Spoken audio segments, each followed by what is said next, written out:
দেখবা তোমার চাইতেও বড় শক্তিধর এই পৃথিবী থেকে হারায় গেছে। তোমার চাইতেও বড় ক্ষমতাধর এই পৃথিবী থেকে হারায় গেছে। তুমি কেডা? এ দেখতে দেখতে নাই, দেখতে দেখতে যৌবন ফুরায় যাবে, দেখতে দেখতে এই শক্তি সামর্থ্য ফুরিয়ে যাবে, ফুরায় যাবে।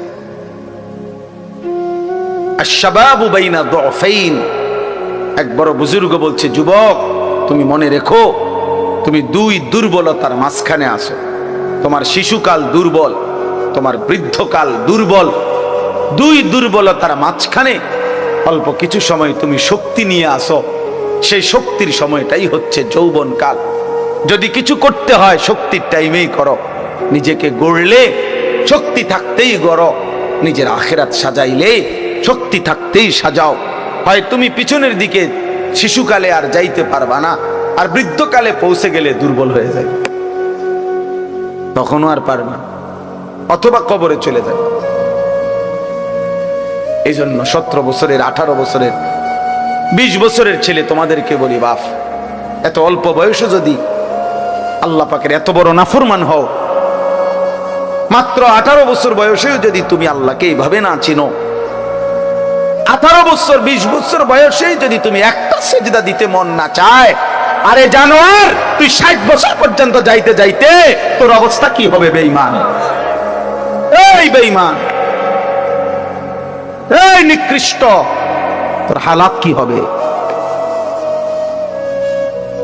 তুই 18 বছর বয়স না হইতে যদি আল্লাহর এত বড় দুশ্মন হস, তোর বাকি হালাত।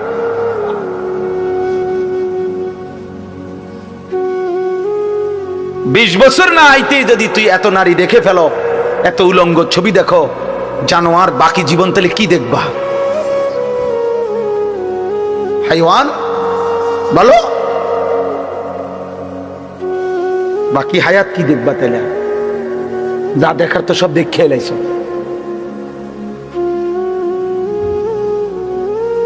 এরপরে কি করবা? এত কম বয়সে এত নারী,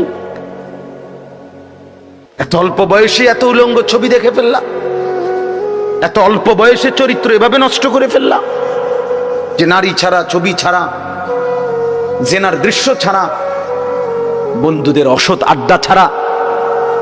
ওই দেখেন ওই অপদার্থের দিকে দেখেন, ওই দেখেন ওই অপদার্থ কি করে।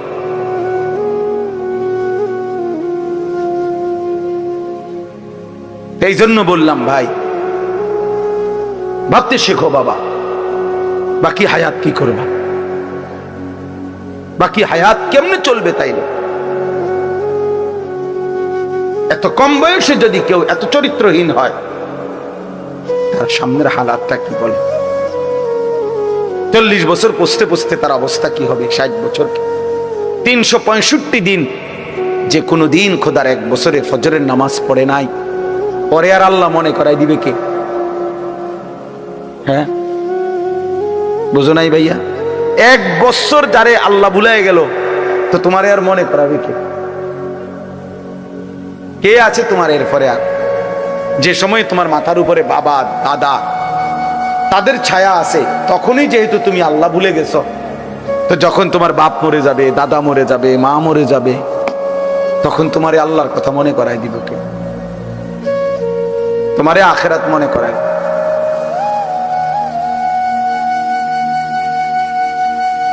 ছোটবেলায় আমার মনে আছে, আমার ছোট্টবেলা থেকে আমার মা সারাটা জীবন মা আম করে নামাজের কথা জিগাইছে। আমি প্রায় বলি, এখন আমার মার বয়স কমপক্ষে 70 হবে, আমার আম্মার কিচ্ছু মনে নাই, কিছু বলতে পারে না, অসুস্থ। একটা ট্যাবলেট দিলে আধা ঘন্টায়ও মা ট্যাবলেটটা খায় না, বোঝে না কিতা। কইলে কই মা এটা খান না, খান। পানি মুখে দিলে জোর করে মা এটা ধরে রাখে, মা এটা বোঝে না যে এটা খাওয়া দরকার, মানে এই কথাটাই বুঝাই পারি না বুঝি। এখন এমন দুর্বল হয়ে গেছে সেই মা আমার। এখনো আমরা কথা বললে আমগরে জিগা, আমারে তো জিগা, পুত নোয়াজ উঠছুন, কসম আল্লাহ, মা আমার এখনো আমারে জিগা, পুত নামাজ উঠছুন, নামাজ উঠছুন।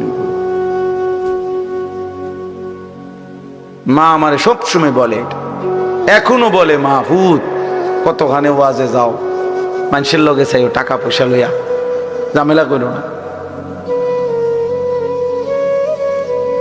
তো আমার 44 বছর বয়স, 44 বছর বয়সে আমি মায়ের সেই নজর নেগরান, আলহামদুলিল্লাহ। তোমার 18 বছর বয়সেই তোমার আব্বাও তোমারে বলে না, মাও বলে না, সমাজের কেউ ডাকে না।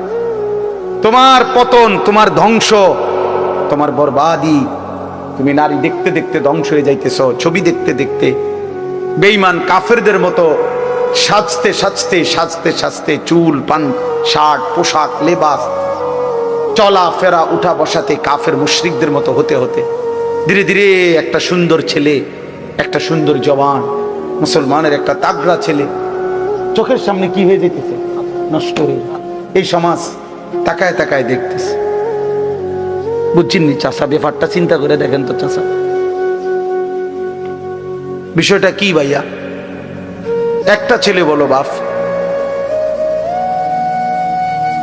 কেউ তোমারে ডাকে না, কেউ তোমারে ফেরায় না, কেউ তোমার এই অব্যাহত গুনাহ, অশ্লীলতা, বেহায়াপনা থেকে কেউ টাইনা ধরতেছে না, ফেরাইতে চাচ্ছে না।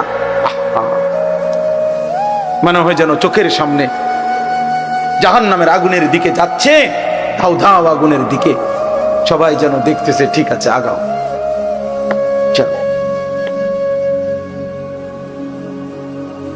ومن يشاقق الرسول من بعد ما تبين له الهدى ويتبع غير سبيل المؤمنين, আল্লাহ বলেন আমার রাসূলের মাধ্যমে আমি সব কিছু স্পষ্ট করে বলে দেওয়ার পরেও যারা আমার রাসূলের বিরুদ্ধাচরণ করবে, ওয়াত্তাবি' গায়রা সাবিলিল মুমিনিন, আমার প্রকৃত ঈমানদার যেই পথে চলে এই পথের উল্টো পথে যে চলবে, আল্লাহ বলেন আমার রাসূলের বিরুদ্ধাচরণ যে করবে, আমার ঈমানদার মুমিনের পথের উল্টো পথে যে চলবে, নুওয়াল্লিহি মা তাওয়াল্লা, আমি আল্লাহ তাকে সেই উল্টো পথেই চালাবো, ওয়া নুসলিহি জাহান্নাম, একদিন তারে ধাক্কা মেরে জাহান্নামেই ফেলে দেব। খোদার কসম বন্ধু, আল্লাহ বলেন চলতে চলতে নাফরমান, গুনার, অসভ্যতার, অশ্লীলতা, সুদ আর হারাম, কিস্তি আর হারাম রোজগার করতে করতে চাচা 60 বছর পরে একদিন ফেরেশতা তোমারে লাথি দিয়া কবরে পাঠায় দিব। বলবে যা সুদখোর যা কবরে, যা কিস্তিখোর হারামখোর যা কবরে যা। জীবনভর ওজনে কম দিলি, জীবনভর হারাম রোজগার করলি, না ফরমান, যা এখন যা কবরে। এত লম্বা হায়াত, এত লম্বা রাত, লম্বা দিন, কখনোই আল্লাহকে মনে পড়লো না, হালাল হারাম মনে পড়লো না। আল্লাহ বলেন একদিন আমি তোকে পৌঁছায় দেব কবরে। আল্লাহাকুমুত তাকাসুর হাত্তা যুরতুমুল মাকাবির, আল্লাহ বলে বান্দা দুনিয়ার নেশায় পড়ে ডুবে গেলা, আল্লাহ বলেন আখিরাতকে বান্দা ভুলে গেলা। শুধুমাত্র তাকাসুর, বাড়ানোর নেশা, বাড়ানোর, আরো টাকা, আরো বাড়ি, আরো গাড়ি, আরো নারী, আরো সুন্দরী, আরো দুনিয়া, আরো আরো আরো আরো।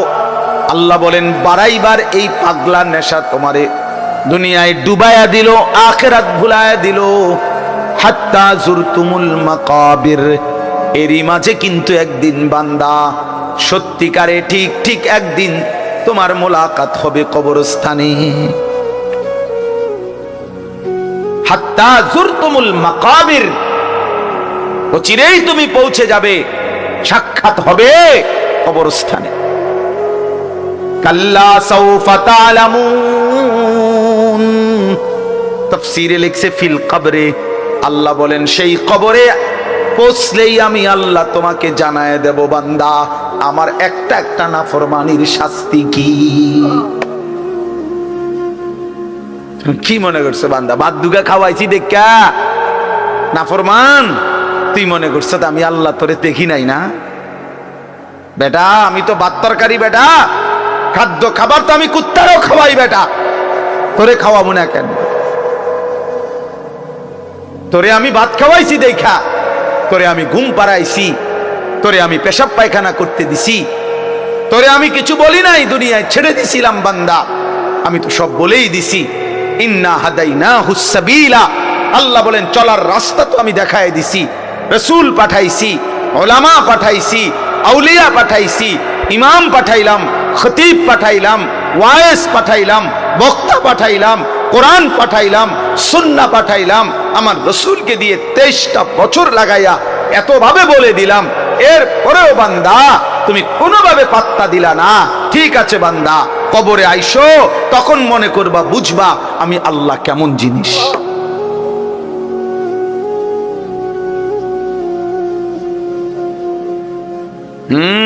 আমি দেখায় দেব বান্দা।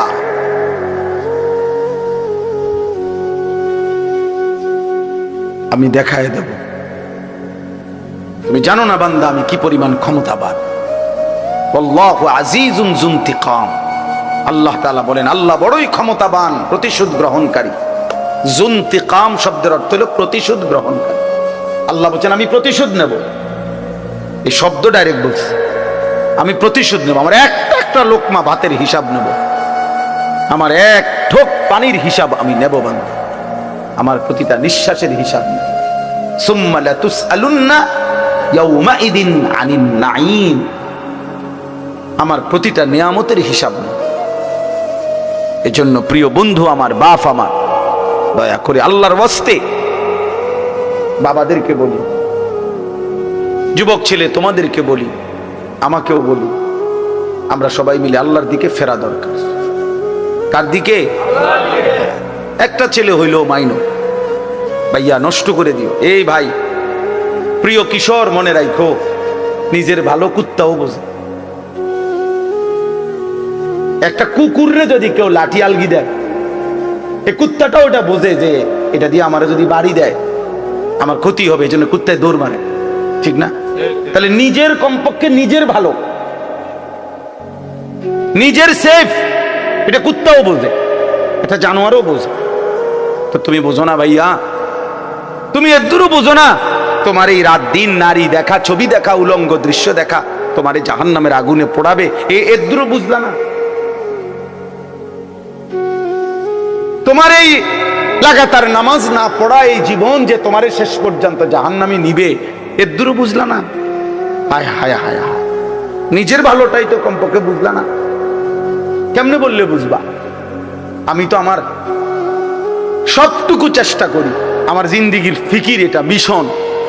কিশোর যুবক ছেলে বদলাবে, ওরা দিনদার হবে, ওরা সেজদা দিবে আল্লাহকে। এক যুবক যখন সেজদা দেয় তো আল্লাহ তাআলার আরশ নড়ে ওঠে। আল্লাহ তাআলা আরশ আযীম থেকে বলে, যুবক আমার সেজদা দিলি, যা আমি ওয়াদা দিলাম তোরে এই আরশের নিচে ছায়া দেব। তুই আসবি যুবক হাসরের ময়দানে, আমি তোরে আরশের নিচে ছায়া দেব। শাবুন নাশাআ ফি ইবাদাতিল্লাহ, নবীজি বলেন যে যুবক তার যৌবন কালটা আল্লাহর ইবাদতে বেড়ে উঠছে, আল্লাহ রাসূল সাল্লাল্লাহু আলাইহি ওয়াসাল্লাম বলেন আল্লাহ তাআলা তাকে আরশের নিচে ছায়া দেন। ইউযিল্লুহুমুল্লাহু ফি যিল্লিহি, আল্লাহ নিজের আরশের ছায়ায় ছায়া দেন। সুবহানাল্লাহ। এজন্য যুবকের সেজদা বড় দামি সেজদা, নওজোয়ানের সেজদা বড় দামি সেজদা। এজন্য তোমরা হিম্মত করো। ওই ছেলেটাকে বলো ভাই, ওই ছেলেটাকে, ওই অসভ্য ছেলেটাকে বলো মোবাইল বন্ধ করতে। বেটা তুমি এতে উঠে যাও বেটা, এই বেটা অপদার্থ কথাকার বেটা।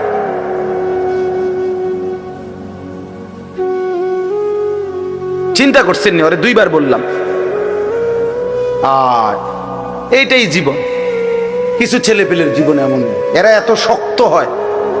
এরার কথা হইলো, হুজুর তোর আব্বাও যদি কয় আমি লড়তাম না, আমি যেমনি আছি। হ্যাঁ, এটা সাংঘাতিক, জানেন না? কিছু ছেলে পেলে এমন শক্ত হয়ে যায়, কলিজা পাথর হয়ে যায়।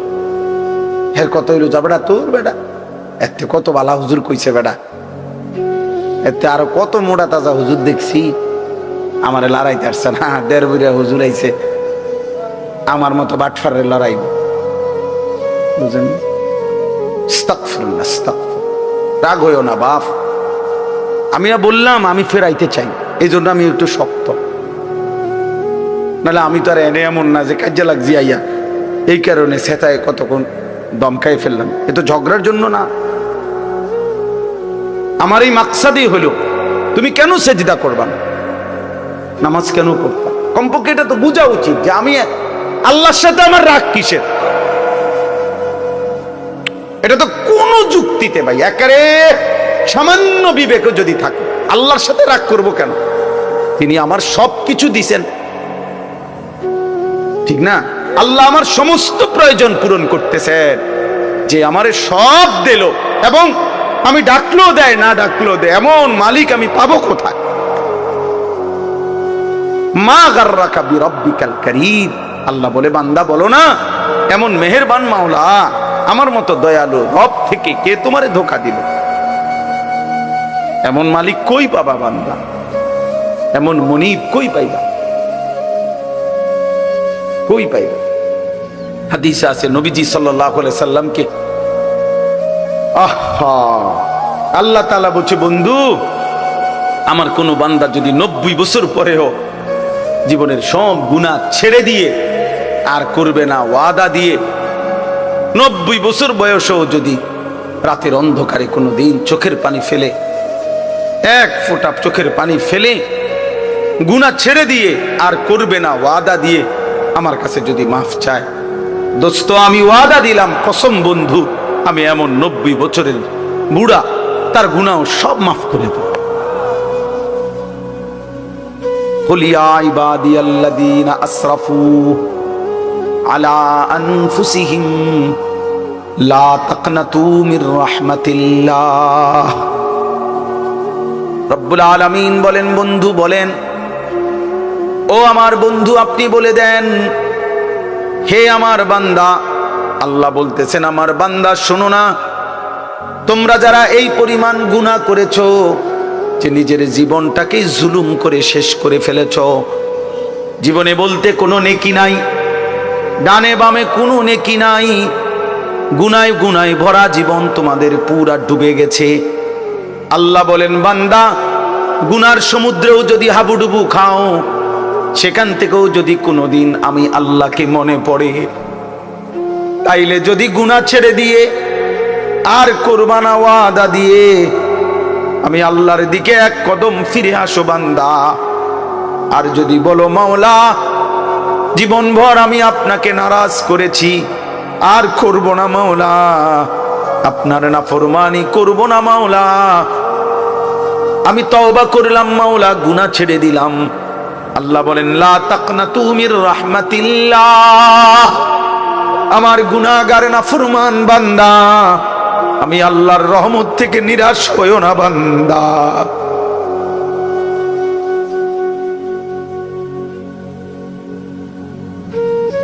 मायूस ना हो अहले ज़मीं अपनी खताओं से, तकदीर बदल जाती है मुदतर की दुआओं से। আল্লাহ বলে বুজুর্গানে দিন শেরের মধ্যে বলছে এটা, হে আল্লাহর বান্দা জীবনের সব গুনাহগুলো নিয়েও তুমি নিরাশ হইও না, মায়ুস না হো।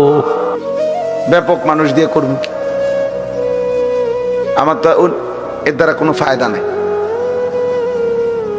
মনে করেন 50,000 মানুষ একসাথে হয়েছে, এতে আমার কবর রাজাব মাপ তো আল্লাহ, তাহলে এইটা বড় বিষয়। আল্লাহর কথা দিল দিয়ে শোনা দরকার, কম হোক বেশি হোক।